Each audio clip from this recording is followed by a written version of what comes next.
What's up, everybody? Welcome back to our series about kratom addiction and trauma. So in today's video, we are going to be discussing how grieving is an essential part of the healing process. When we have experienced trauma, there is always something that is lost.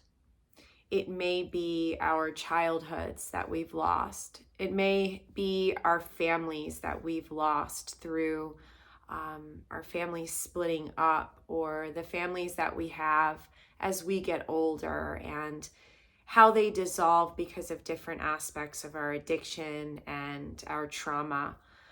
We may have lost something that was very important to us along the way. The trauma itself also is a loss, as it impacts our lives and it affects us. And the people that we were before we experienced trauma are also then lost. So grieving becomes then an essential part of this process of healing. And I want to go over I'm sure you've probably come across this at different points, the 5 stages of grief. Sometimes it's said that there are 7 stages of grief. And this can give us like a loose framework of just different aspects of the grieving process that we can expect. I want to let you know that grieving is not a linear process. And as we go over these phases and these steps of grieving, it doesn't mean that this is how it's going to unfold for you. So I'd like you to keep that in mind, because this isn't a step-by-step, how it's going to happen for you exactly. But I have found through my own experience and as I get to know some of you and hear about your grieving process as well, that these are always going to be a part of the process in some way, shape, or form. So the 5 core stages of grieving are denial, anger, bargaining, depression, and then acceptance. And the other 2 that can sometimes be considered in the grieving process are guilt, an upward turn, which then means there's a reconstruction that goes on at the end of the grieving process usually. So let's talk about these a little bit more. Denial. Denial is something that is a big part of the grieving process, and it's also a big part of like the addiction and recovery process, as you might know. And this is the time where, it can also be associated with like shock, where like it's almost too painful that you can't even look at it or understand it. And so then it's easy to deny that either something has happened with the original trauma, or even in our addictions, it's easy to deny that there is a problem. And then we go into bargaining.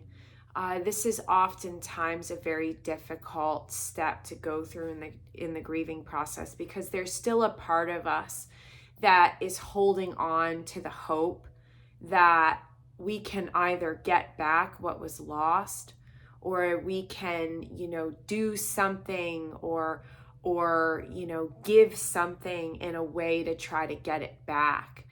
And so this is a really tough part of the grieving process. And I feel like interwoven with denial, because there is a part of us when this step is going on that doesn't usually fully admit that there's been something that's lost.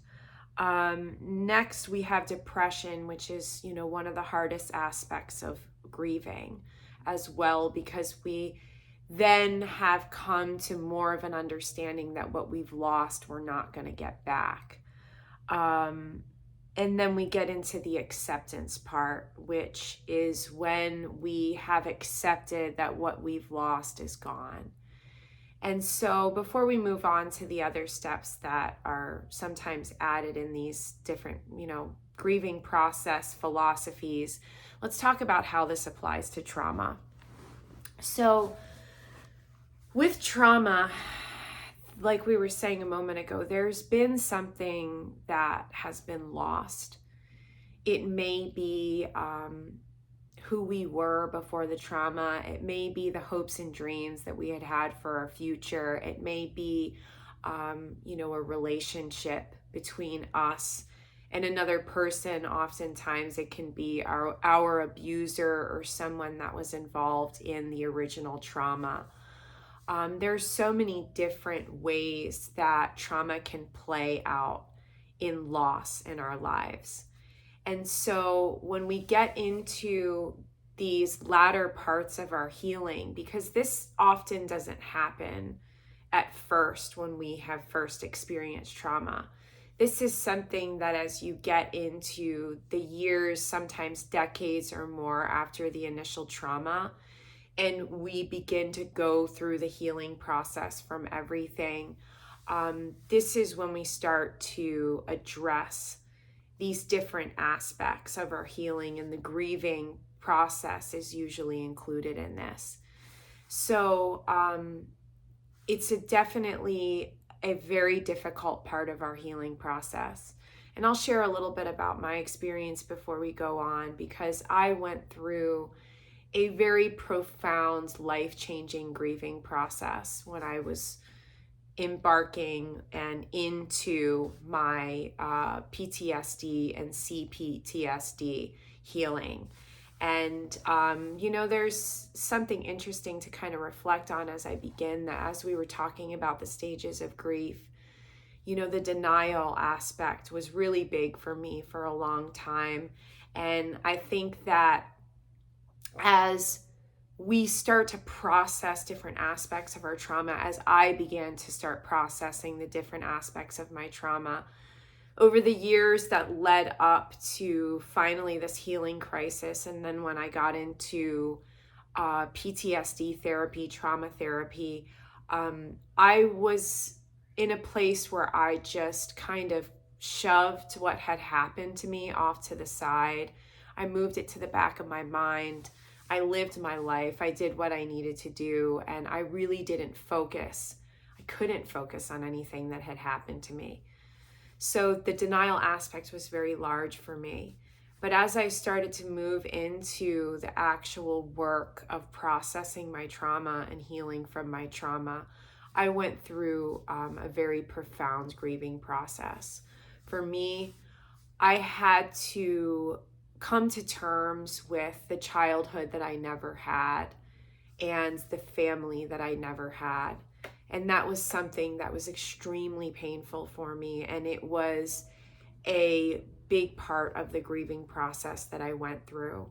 As we're talking about these different stages, it talks about how anger and bargaining are a part of them, and then we get into depression and finally acceptance. And this was very true for me, and it was not linear. Like I was mentioning before, there wasn't a step-by-step unfolding of this grieving for me.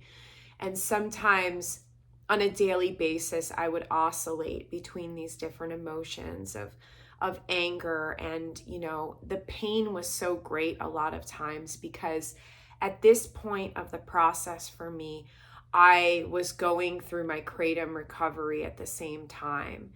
And so I was, for the first time, and I had also, like I've mentioned here before, had been a big weed smoker for 15 years, and I had quit weed as well. So this was the first time that I was sober and looking at my trauma and looking at my loss and actually starting to grieve. This was the first time that I had done this in basically my whole life, because before the weed and then the eventual kratom came in, I was just at the point where I was young and I was living my life, and dealing with trauma and what had happened to me and the things that I had lost was just not on my radar at that time.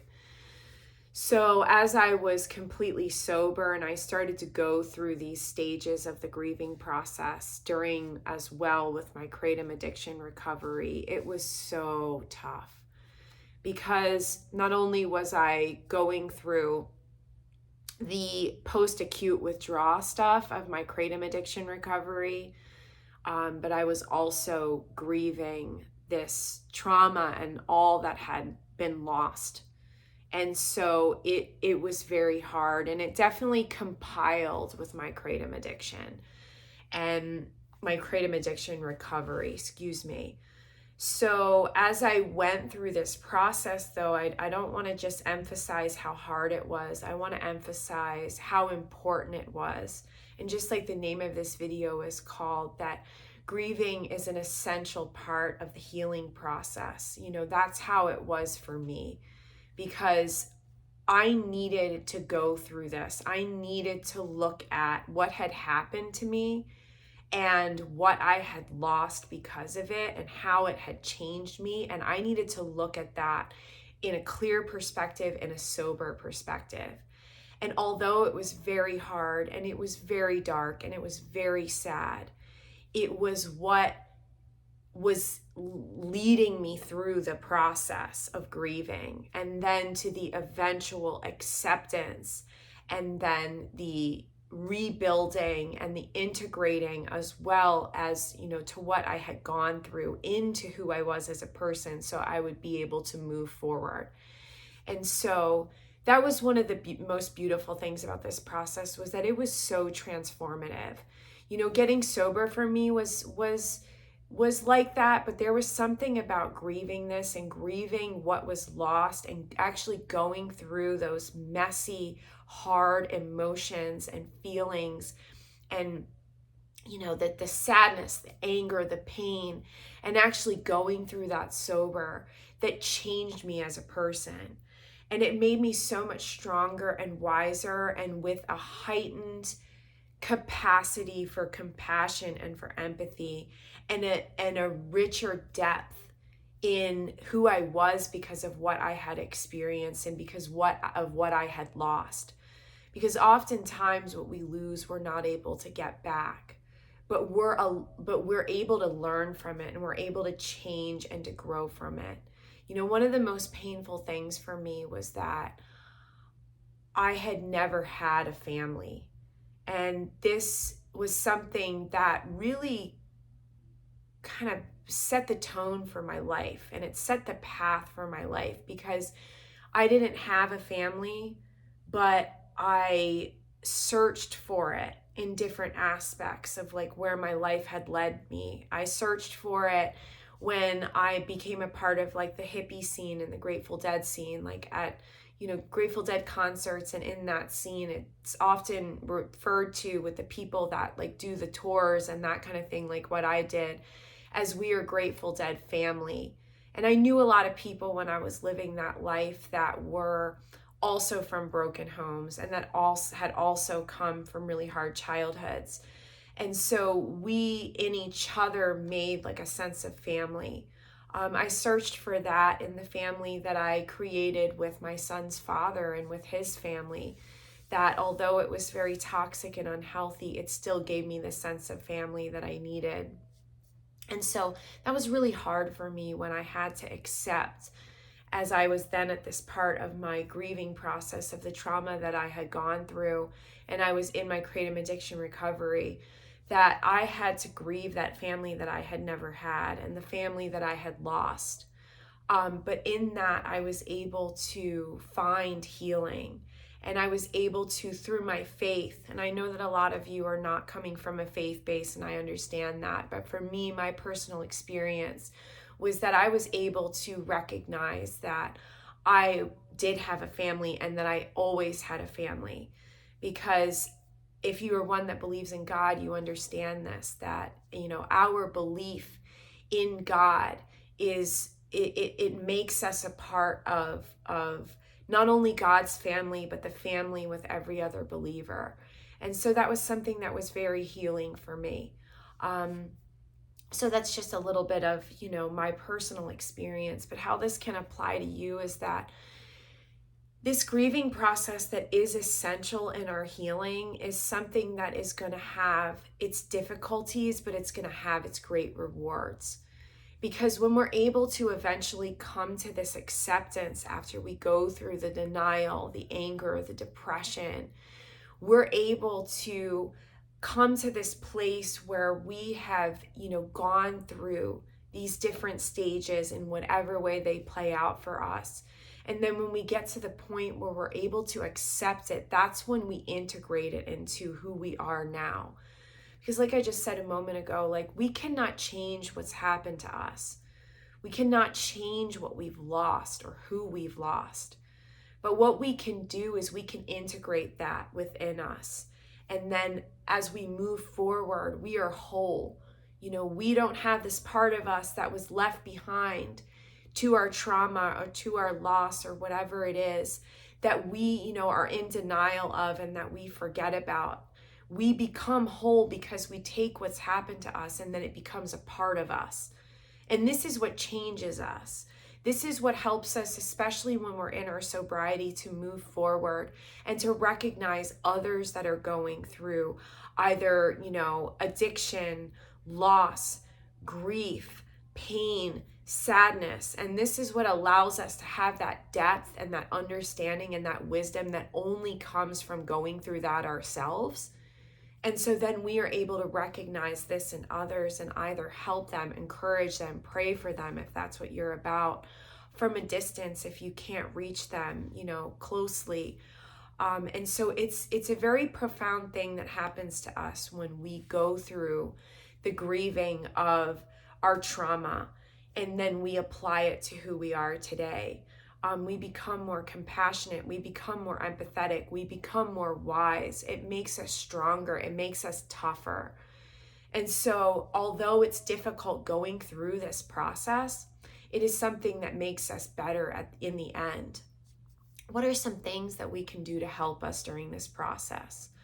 One of the big things that we can do is that we can stay committed to our recovery process and to our sobriety journey. Because this is something that, as we get into this really hard, messy work of grieving, this is something that will make us want to use. Because a lot of times there's so much pain that we're experiencing that it's easy to think like, oh, if I just took a dose of kratom, if I just, took whatever, substance is, what I go to when I'm feeling uncomfortable, it will make me feel better. And when we stay dedicated to our sobriety journey and to our kratom recovery process, this is so important. So that first and foremost is something that can help us. Another thing that can help us too is being gentle on ourselves and having compassion for ourselves. A lot of times when we come from trauma, when we come from abuse, the only thing that we know sometimes is that, we're being, either abused physically, mentally, emotionally. Our caretakers or the people that we love are really hard on us and very critical of us. So a lot of times we will adopt that type of mentality towards ourselves. And as we're going through this grieving process, this is a really great chance to change that. And it's a really great chance to look at us like, we are the caretaker of, the child that was, abused or neglected or whatever it is. If your trauma comes from your past, like it does for me. And so we have the chance to reparent ourselves in a way that we needed to be parented, but we never got. And so we can be compassionate and gentle with ourselves. And when we're hurting and when we're in pain and angry and depressed, we can, be gentle on ourselves and do different things that, are not the unhealthy coping mechanisms of addiction and using and, unhealthy, toxic, self-destructive behavior, but find other things that are ways that we can be gentle and encouraging and compassionate of ourselves. And for me, that was being creative. That was taking a walk and just, looking outside and looking at the sun and looking at the lake because I live on Lake Michigan, and allowing myself in that moment to feel the feelings that I was going through, whether it be sadness or anger or depression, but allow myself to feel those feelings and to be encouraging and supportive of myself and say, you know what, it hurts really bad right now, but it's not going to last forever. Another example of a way that we can help ourselves is to meet our needs, the ways that we didn't have our needs met when we were younger or at different points of our lives when we were in addiction, and focusing on those very core basic needs like food, sleep, hydration, exercise, sunlight, very simple things, spending time with somebody that we love, these very basic, needs that we all have as people, where if we start to address those, sometimes we can't address them all, but to focus on one thing, make a healthy food choice instead of going through for the junk food, exercising even though we don't feel like it. And a lot of times it's really hard to do this because if you're coming from a background of addiction and trauma and abuse and neglect, your first instinct is to be self-destructive and to go for the fastest thing that's going to make us feel better as a way to self-medicate. But this is the chance that we can really start to make new healthy habits for ourselves and address these things. So these are some examples of some things that we can do to help ourselves. We can also, through our faith, if we believe in it, or through, just a higher power or a practice that we have, like, writing in a journal or reading something that's uplifting. These are some things that can help us on like a spiritual, deeper level. So those are some examples that can possibly help us. And I encourage you to share where you're at if you're in your healing process from PTSD or CPTSD, and as you're in your addiction recovery. I encourage you to share if you feel comfortable in our comment section below. And I love you guys, and I look forward to, as we get into more of our series of kratom addiction and trauma, beginning to unpack about, as we start moving into these latter parts of our healing process and we start to get into the really awesome, uplifting aspects of our healing. So that'll be cool to get into that together, and I look forward to our next video. All right, love you guys. Bye.